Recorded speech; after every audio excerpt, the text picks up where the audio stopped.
speaker, Andrei Clodius. He helps companies design forward-looking products for real people. He has been designing both physical and digital products for the past 10 years. From chairs and spaces to smartwatches and personal assistant. He's worked with tiny startups and big companies, and he's passionate about both. Andrei Clodius. Thanks for that intro. I think my first fail tonight is that photo I've sent you. You look cool. You look cool, man. Yeah. You don't give a fuck. Yeah, I think that's the point. Yeah, so thanks for the intro. I'm not, I didn't really know, I'm not very much into the UX community here. I've been back in Romania for like 4 years, 5 years, something. I used to live in Italy. I went there when I was like 18, went to school, had like this very big opportunity to go to university in Milan to study design, exactly when Romania was part of the EU.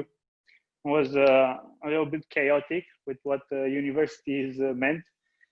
And I ended up paying almost nothing for the university because I was a EU citizen. And I think that was one of the very important experiences that I had professionally. I know Razvan was mentioning before that university is not necessarily the most important thing that you're going to do. And I think he's right. Personally, for me, it definitely gave me a lot of structure. So I started off as an industrial designer. As Katarina said, was designing furniture, electric radiators at some point, electric plugs. And I've always wanted to make stuff for the sake of making stuff.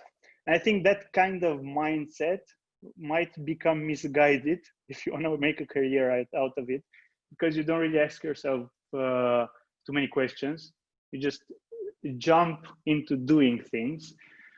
And I think that there's some of those vital questions, especially now when we talk about user experience in general. And I kind of see user experience as this whole thing of not necessarily the digital products, but physical products also. It's the entire experience of a user with any type of thing that you're trying to bring out. But a lot of the times, a lot of us kind of fail to say, hey, why does this exist? Why should people care about this thing? Why should people not just look at it and throw it in the toilet after one glance? And what impact does this have on the world around us?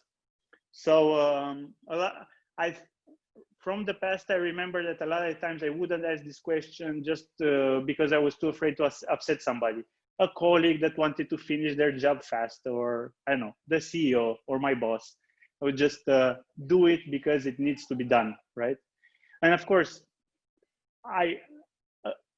challenging assumptions is very important, but only challenging assumptions doesn't really mean anything. You know, you actually have to deliver on everything that you're saying, and of course, the craft part of it should you need to be crazy about that part. But in any type of creative process, there's always this point where you want to quit, you know, because everything becomes too complex. Anything simple that you're going to do, when you deep dive into it, it's going to become complex. And if you don't have any type of structure for it, you don't have any type of process for it, you're just going to make it complicated, right? Because that's what people do. They make things complicated. Complex things are manageable, complicated things are not. That's something that I kind of learned early on. And you need to have a process to make the complex stuff in small chunks, attack it, and then you're going to be done at a certain point, you know? And I don't know, this stuff kind of makes you want to quit sometimes, and you should probably quit. I mean, if you've never quit before, you should probably do it just to see how it kind of feels like, you know? Because I think that's one of those important lessons that you also need to remember how things feel like, negative things feel like. You shouldn't really sugarcoat it. I was I don't know if this was a fail or not. In the last week before finishing my master's degree, I quit university. I mean, I've done all those 2 years of a master's, 5 years of university in total. And last week I quit because somebody called me. Somebody wrote to me and said, "Hey, do you wanna come to China to work in a startup?" I said, "Yeah, absolutely." And I jumped on a plane and went there. I spent there. I spent a year in China working for more than a couple of startups, trying to do anything, basically, branding for some, product design for others, and really got to understand that building a company doesn't really mean building an app, or a product is not necessarily building an app. And I was really green at that point.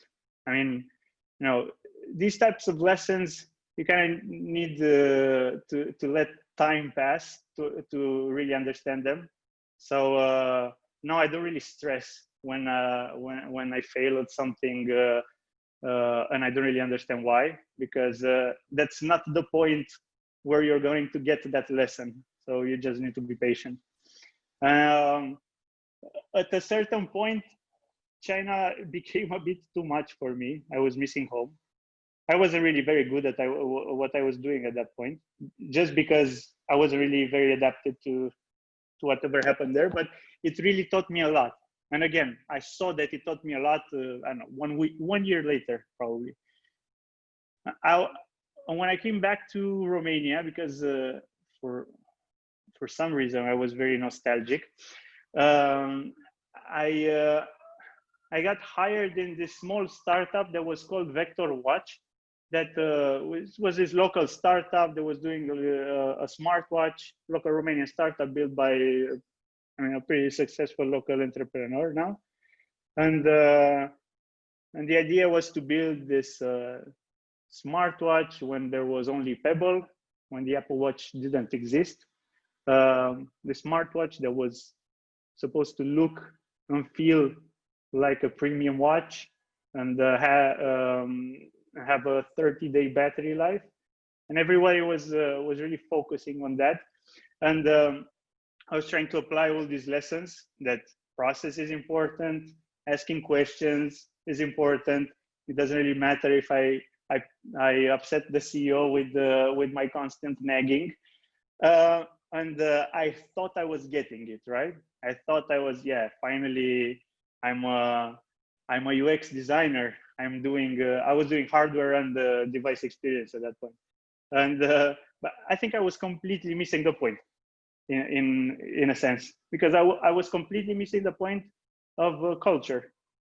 You know, you're never building things alone, and I wasn't making any type of compromises at that point. You know, focusing on delivering what I thought was the best device experience that I could make, the best mobile experience, the best whatever, you know.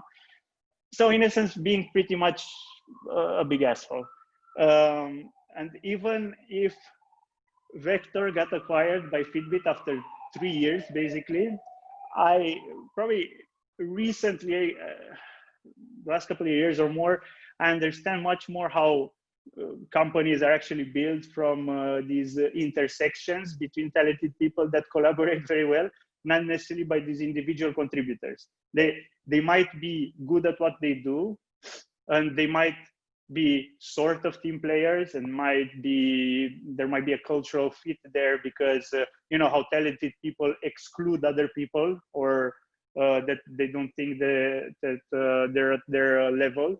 So sometimes you're lucky to get a group of these pretty cool people. They kind of understand each other. There is a constant conflict, but the conflict is productive. And but if you're not getting the point that the culture is the most important thing, you're kind of missing out. No, And now being at Neobility, where we're basically, Neobility is building products for the future of urban mobility. And I really try to be mindful now at Neobility, because definitely we're first and foremost building a really good team of people. And I always make a point of not necessarily being very mindful of quitting on features or quitting on I don't know, entire small products, but I really insist not quitting on people, you know. And I think that's a pretty good lesson that I got after a lot of years. So I think that's what design is now for me. Lots of communication, lots of discovering, supporting intersections between these people, understanding why we're building stuff, understanding the vision. If somebody, the team doesn't understand the vision, then you're basically just kicking yourself, because everybody needs to be, the entire team needs to be on board with whatever you're doing, especially if you're in a startup. Big companies are completely different beasts. I don't know. I liked that quote. Completely forgot who said it, but it was something like startups are like big companies, but where people have this extreme amount of autonomy of decision. And that kind of makes sense, but you need to be the type of person that is comfortable to make decisions in general. I think a lot of people are really afraid to actually make decisions. There is this soup sometimes that is created where something broke, not somebody broke it, you know. And in a startup, you don't really get away with stuff like that. And I think that's kind of healthy. Yeah, so as I was saying, in any type of creative process, there is this point where you want to quit. And I think that's the whole thing about remembering how quitting feels like is where the lessons are learned from.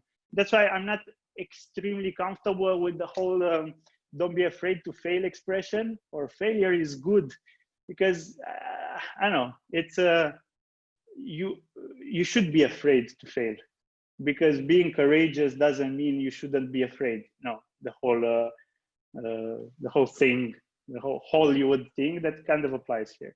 And yeah, I think failure should feel like shit, because it's perfectly normal to feel broken, lost after any type of failure, professional or not. And it's perfectly normal to feel bad when you feel humiliated. And I think, I don't know, personally, I think failure is bad, but that's the whole point of it, because that's what teaches you stuff, you know, because that's what gives you grit.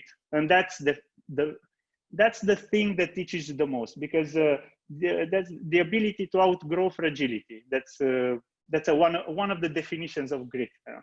And I think that's the lesson of failure in general, not necessarily the lack of fear. Yeah, I rambled a bit. If you guys have any questions. Yeah, I think there's a question there. Let me see it. I had one, yeah.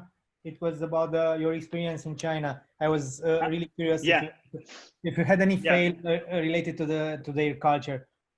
Yeah, definitely. I got fired 1 month in, so I guess I had. So yeah, I got fired 1 month in because I didn't really get to the founders, and I was working the startup full time. And then I kind of became a freelancer, I guess. I was part of this accelerator, which is called Hackcelerator, which is now it's pretty big. When I was there, it wasn't necessarily huge, but it was giving $50,000 to each startup that was enrolled. It had they were enrolled for 6 months, 10 startups, so 20 in total per year.